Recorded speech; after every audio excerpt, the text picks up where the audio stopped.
two of the most urgent problems that the country faces, although it's not the topic we've been tasked with talking about. The first is American competitiveness is at risk. And it's not at risk tomorrow, it's at risk today, and it's been at risk for the last 3 decades. There's a series of statistics that are familiar probably to most people in the room. Median wages have stagnated for the last 3 decades. No real income growth for most families. Male labor force participation is down. The share of our share of high-tech exports in the world has declined from 20% to 12%. And I think all of that together kind of threatens, in some sense, the American dream in the following sense. At the core of this country, it's been that each generation does better than the previous one. And I think for the first time, we're seeing over a very extended period of time that that's not the case.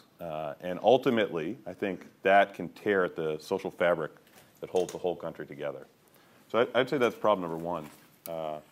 And the second problem, which Jeff and Mac have alluded to, is kind of an energy problem writ large.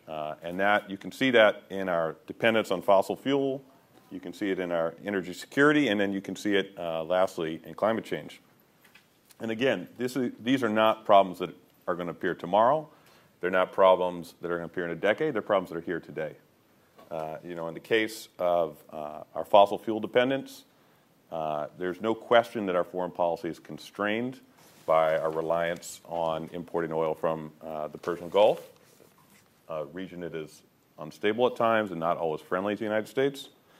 The warming of the planet is now unequivocal. Temperatures are rising, and they're doing so at a rate that the planet has never seen before.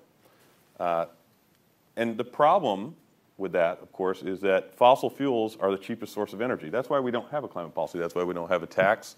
That's why the world doesn't have a price on carbon.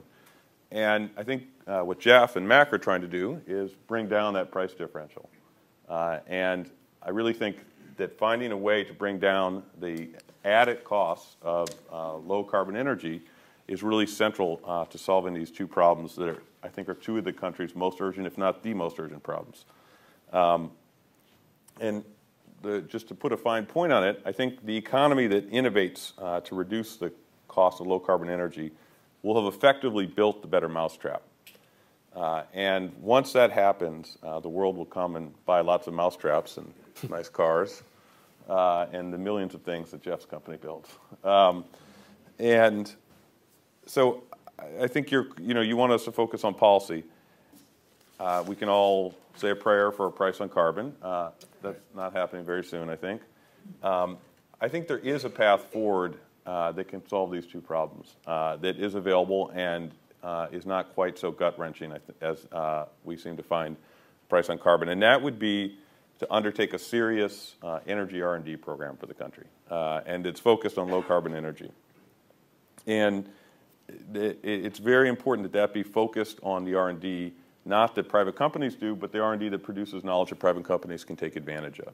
And that's the kind of R&D that private companies can't do. Their investors wouldn't allow it. And let me just give you a sense of the scope of the problem in that area. In 2009, we devoted 1/100th of 1 percentage point of GDP to basic energy R&D. Among the 12 countries that spend the most in the OECD on energy R&D, we're in 12th place. And in general, we have a R&D policy that has, in the energy sector, as opposed to in health and other areas, that's been focused on deployment of existing technologies rather than a program that is focused on developing the new ideas that can bring down the cost differential of low carbon energy.